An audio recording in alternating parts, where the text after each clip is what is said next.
Hello, Professor. I wanted to do my 6.2 journal assignment by video, mainly because I've done about 100 pages of written work this week, and I just want to do something different.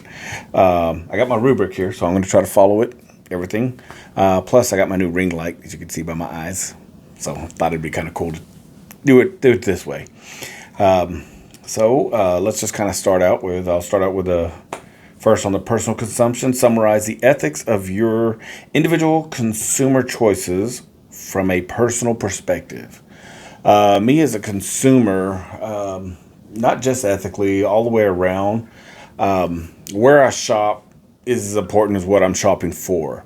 Number one, it's got to be kind of cleanliness places. That kind of shows your customers, the good work habits and how things are in the back. If your store is kind of clean, definitely friendliness is a big deal. I want to be treated, friendly and everything, and I think that's just kind of a good thing to have when you're in business is to treat your customers that way. Fair pricing. I don't want to go and get price gouged somewhere if it's a little bit more, but they treat me better or the store's cleaner or things like that. I'm all for paying just a little bit more for things like that. So fair pricing's okay. I do still try to look for low prices as well with the economy the way it is. How they take care of their employees, I do look at that because, they might be nice to the customers, but then treat the employees disrespectful or anything like that. Not everybody's perfect, and everyone has their own, idea of what fairness is and what it's not. And so, but that deal, still, you can kind of tell when companies take advantage of their employees or, try to be fair to them and everything. And how a company, I guess, works with their community and the environment. If they do things for the community to help, that's always you always want to kind of support places like that, whether it's a big chain or a mom and pop store or anything like that. A lot of big chains tend to be able to recycle a lot more or do more things for the community just because they produce a lot of more money and everything, have bigger advertisements. So, but that does play a part on as far as my personal perspective on that. Let me see. Identify the ethical principles most relevant to me, when you consider consuming resources, including water, oil, food, gas. Well, my family and I had gotten real big into things that are environmentally friendly. Animal cruelty free products. I think they have a little rabbit on them, like the shampoo tested on animals, things like that. That does play a big part of my family.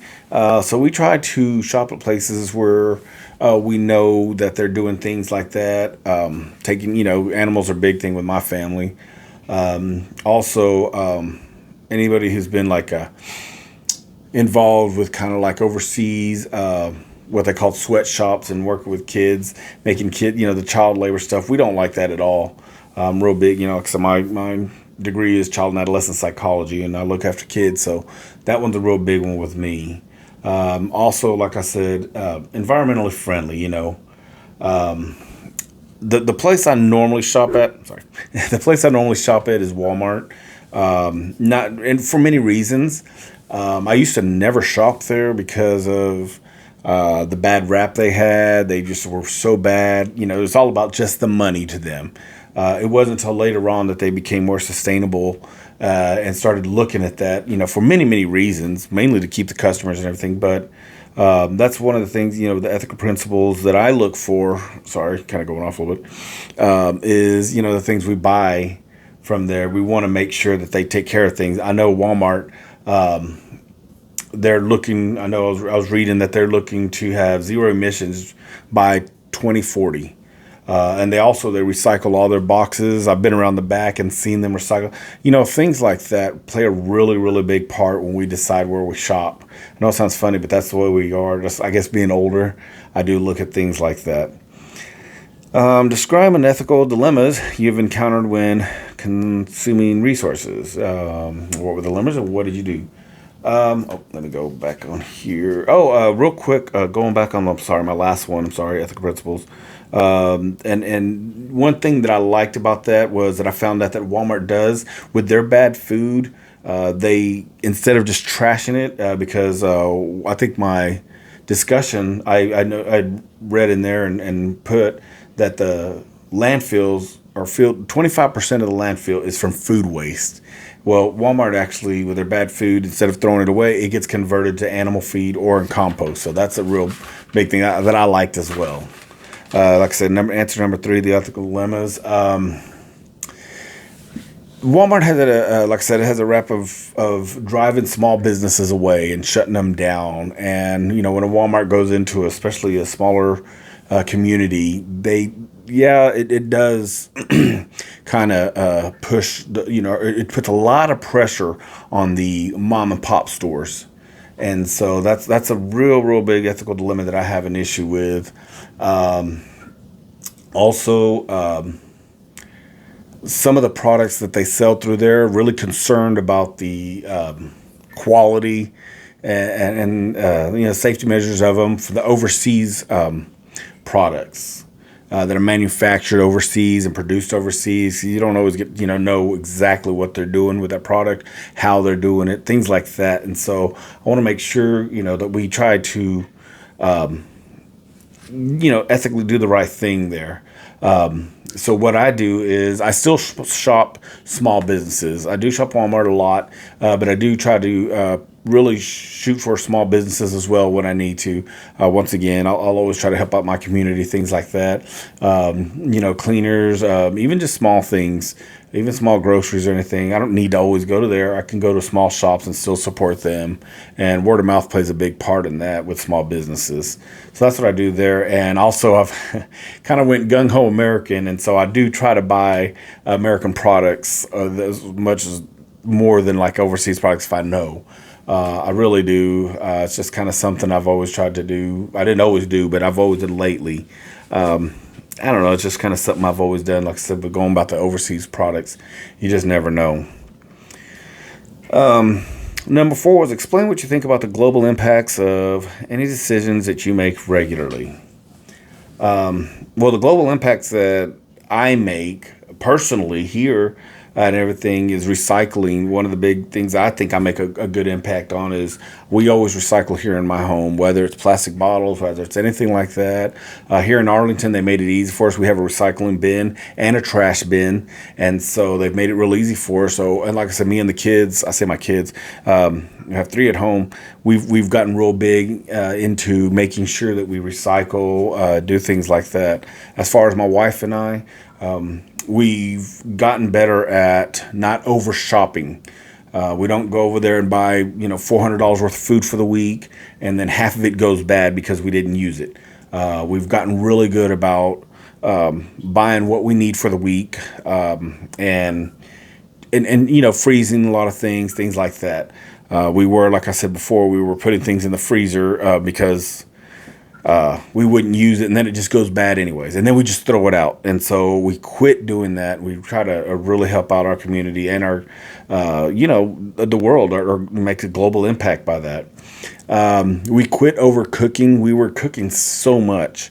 We're a family of 5, so we're already going to be cooking a lot, but we would cook for a family of 10, and instead of throwing it away or anything like that, we would save it, for tomorrow, maybe if we want to eat something or anything. But most of the food went bad anyways, and that's what we started to notice was food's going bad. So all we're doing is saving it for it to go bad, then we're throwing it away.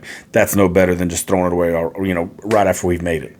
And so we've really got down to just cooking what we're just needing for that day or for that night or that meal. And another thing we switched doing, we used to always buy bottled waters, and we were just tossing the plastic bottles, just tossing them out. What we've done now is we bought filters for the sinks, and we have filters for, of course, the refrigerator and the ice.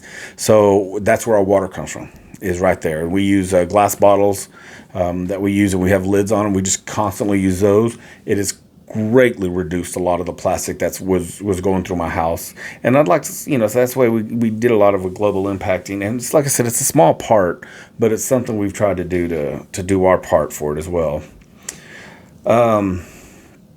Number 5 says, describe an example of a corporation making a choice related to sustainability. Well, I'm going to go with Walmart again because that's really where I shop and I like to use them. Like I said, they've really tried to go a lot. So what they've done now is they started using solar panels and reusable energy at their stores and their distribution centers.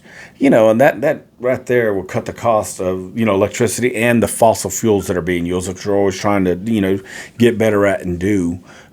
They've really made a push to do that. They've really made a push to get better in sustainability. And that's why I started shopping Walmart more later on, is because before seemed like it was all about the money. Not that it's not about the money now, but it is about, trying to be sustainable. And it may be, yeah, I'm sure, they're thinking, well, we show we're sustainable, we prove that we're sustainable, and that helps bring in business as well. So if we're going to back up a big corporation, at least they're doing their part to try to get better for the community, for the globe, for the world, for everything. And so that's a big part for us that we try to do and for that. And so, like I said, they've go back on my sheet, sorry. But like I said, they're cutting the cost, of the electricity and stop using the fossil fuels. It kind of goes back to what I was saying about their emissions. They're by 2040, they're really trying to go to zero emissions. And even if they don't make it, the fact that they're trying and really doing a big push to do that says a lot about that company and about, what they're trying to do. Number 6, explain how the corporation code of ethics has responded to global environment over time, including in this example. Okay, so I found a few things. I went to the websites, kind of looked for the code of ethics and everything, and it kind of go back from when Sam Walton opened it up and everything. And I was really impressed with what I saw with his kind of code of ethics. It was, respect for the individuals, service to the customers, strive for excellence, and act with integrity. And that's, kind of a good business ethic to have when you're a small business and everything. But now they've gotten so big and everything, they would have to need to revise and make a better for a more global environment. So that was one of the questions on the same question. I guess part B was, how are they doing that? So I want to say a few years ago, I'll have to go back and look, I think it was 2019, they kind of got to where they've revised the code of ethics, not tolerating discrimination or harassment, promoting health and safety, and selling safe food and products. Also competing fairly, combating bribery and corruption, using data and technology respectfully and ethically, and sourcing responsibility. Now, that was kind of some of the revisions they did. Well, how? The question was also, if so, how? One of the things that I've read that they've done recently, within the last, I want to say 3 years it was, they've really tried to prioritize safety.